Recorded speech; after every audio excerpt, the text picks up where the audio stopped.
Hey everybody.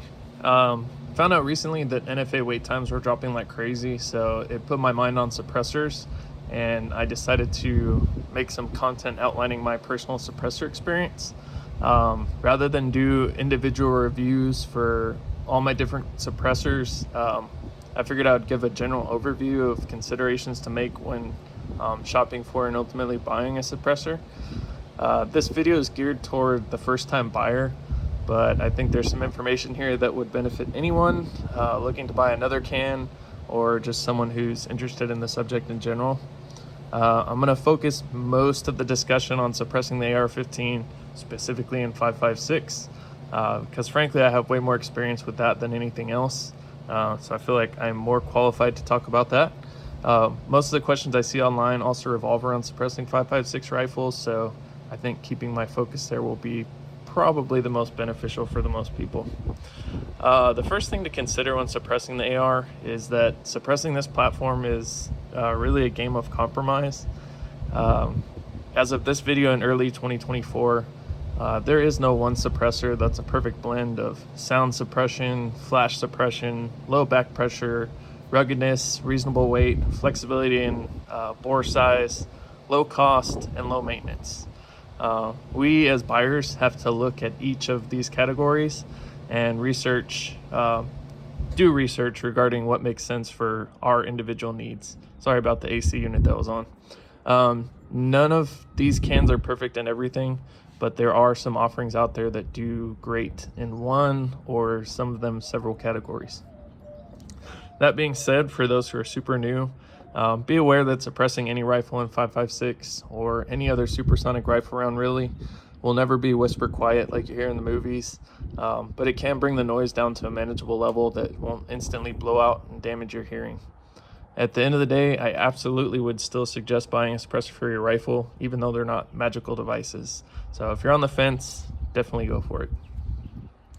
Again, I don't want this to be seen as individual reviews of each suppressor that I have, but I'll use these as examples of some of the specific categories of cans that are commonly used to suppress ARs.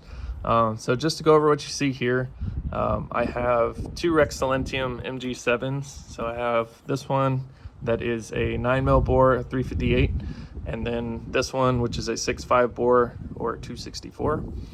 I have my Dead Air Nomad 30 here. I have my YHM Turbo K. And then lastly, I have a Griffin 30 SDK. First off, I'll start with the large bore, I'll call them crossover cans. These suppressors are bored to accept either a 45 cal projectile or, like in this case, a 9mm projectile. They're sometimes attractive to new shooters as they see it as a one-size-fits-all option that'll suppress a handgun, a large bore lever gun, an AR, and pretty much anything else that will fit down the bore, of course within the manufacturer's specified limits. That can be a really big advantage to someone looking to buy one can to do everything they need, but as with all things in this world, it comes with some disadvantages. For someone looking to suppress an AR, be aware that pairing a 9mm suppressor with a 5.56 rifle will be pretty loud. It's a significant improvement over unsuppressed use, but it's definitely not hearing safe. Not that any of them really are, but it's definitely not in this case.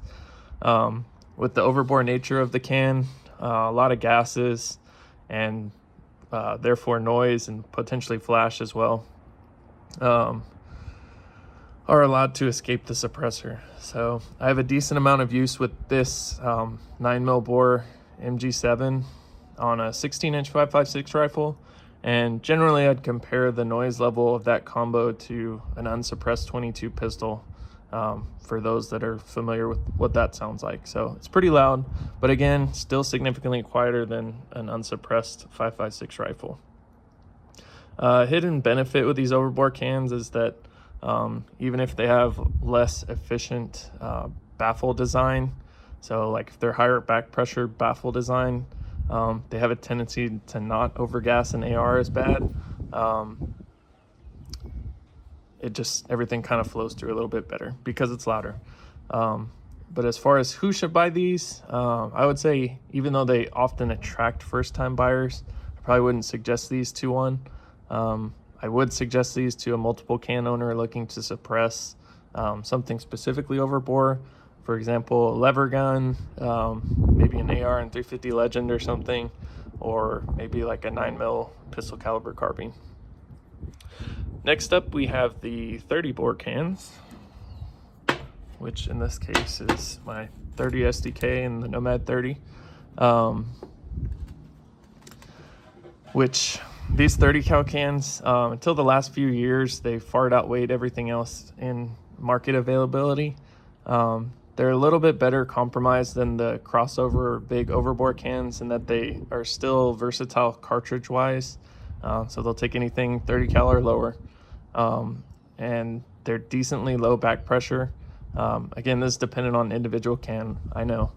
And they suppress a little bit better than the overbore cans.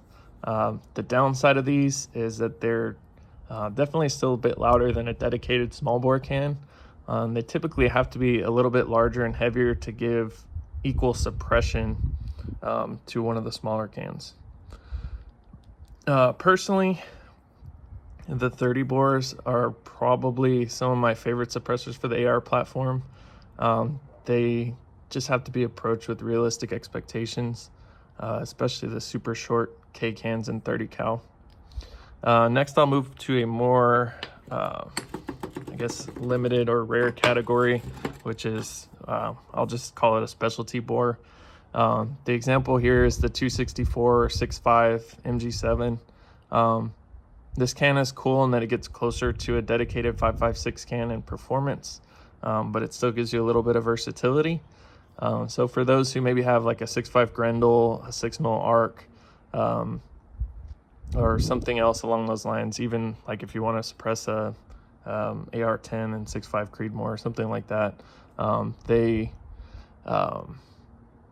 if you want to have shared hosts for a single can among all those rifles, these can be a great option, and they still have the benefit of having just a little bit less back pressure than a dedicated 5.56 can, all else being equal. Lastly, I will cover 5.56 specific cans. Again, all else being equal aside from bore size, these are going to give you the absolute best performance sound-wise that you can hope to get out of a 5.56 cartridge. These cans are often lighter and a bit more compact, which can be a huge advantage when suppressing a longer rifle, which to me I consider anything from the 13.7, 13.9s on up to be longer for suppressed rifles. The biggest downside of these, which again, all else being equal between bore sizes, are that they're going to have a little bit more back pressure. The sound performance that these offer comes at a cost for sure in that area. Back pressure can also have the unintended consequence of forcing a lot more gas out of the bolt carrier group, which gives the shooter a perception that the rifle is louder, even though what's coming out of the muzzle is not nearly as loud. Beyond these categories of bore size, there's also a growing number of float-through suppressor designs, which I don't have here on the table. I don't personally own one, but I do have a decent amount of experience being around people using them.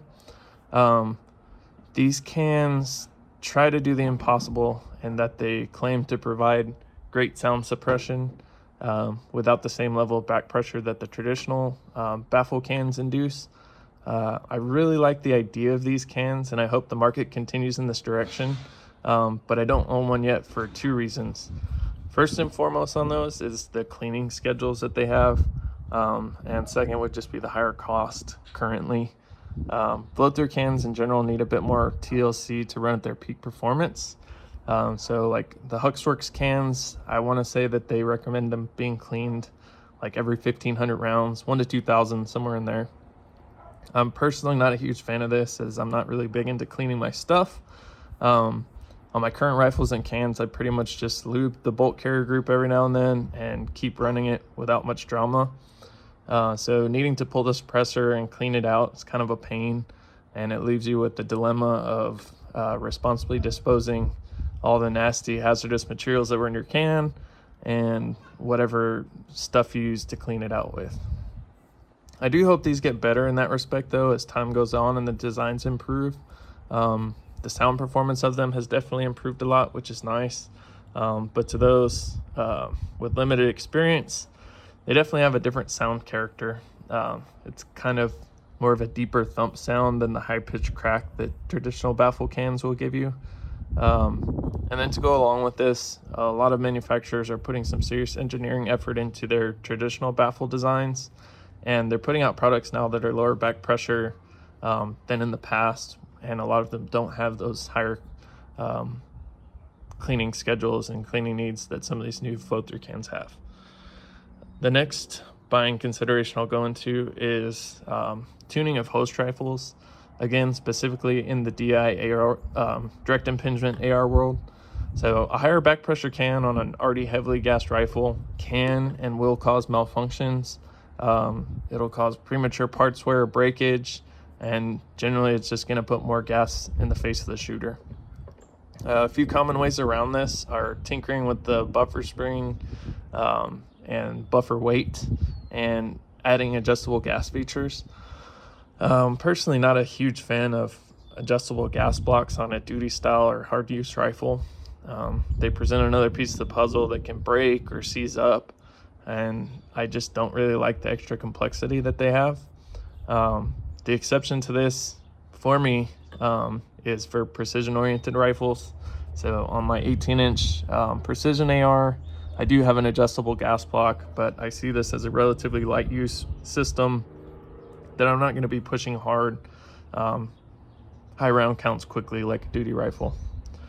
Springs and buffers can be helpful, but they're really just a band-aid on a bullet wound. Sorry about the AC unit. They're just a band-aid on a bullet wound for a rifle that isn't otherwise set up properly. So a super heavy spring and buffer on an overgas rifle are still going to give you the unpleasant gas to the face. They're going to have more of a violent kind of double recoil feeling as you have all that weight cycling a lot of times more quickly as the action cycles. The best option in my experience, of course, aside from a properly sized gas port on your barrel, which is kind of hard to do after the fact, but the best option for me is the Black River Tactical Easy Tune gas tubes.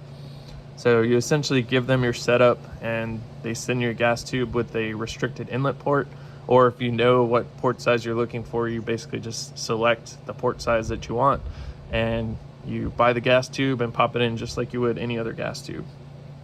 The end result is a system that is just as simple as a stock rifle, while providing generally a more pleasant shooting experience that's tailored to your needs. I highly recommend these to anyone looking to fix their gas issues that they're having while shooting suppressed. Despite tuning the gas, though, keep in mind that a lot of the gas that comes back to the shooter does come down the bore of the rifle, and it's not purely from the gas system.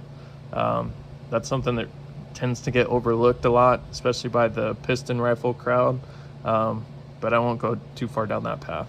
Main takeaway from this is that a high back pressure can will be felt regardless of how a rifle is set up. So the extra sound performance that you get out of it isn't necessarily always worth it, but your mileage may vary. Another commonly asked item is people asking about choosing a mounting system. There's so many good mounts out there these days that it's honestly hard to go wrong. You see here, there's a lot of chemo mounts on the table. Partly that's just because it's what I had and I just continued on with that system. But like I said, it's hard to go wrong with a lot of the mounts out there these days. I will say though that if a manufacturer has a recommendation for how to use their mount, absolutely follow those directions to a T. Failure to do so can and often does lead to baffle strikes, seized devices, and other heartaches. So don't neglect to read the owner's manual before you start blasting. And honestly, if you just hit the forums and research a little bit, you'll learn quickly from the mistakes of others. That pretty much sums up everything I wanted to cover. Suppressors are pretty complex, and I know I just really scratched the surface on a lot of these issues, but hopefully I gave you enough information if you're a first-time buyer looking to buy your first can. And if anyone's looking for a specific review of any of these suppressors that I've shown in the video, let me know and I'll try and put one out there. And as always, if you have any specific questions or comments, if it irritated you that I left something out, please let me know and we can discuss it. Have a good one.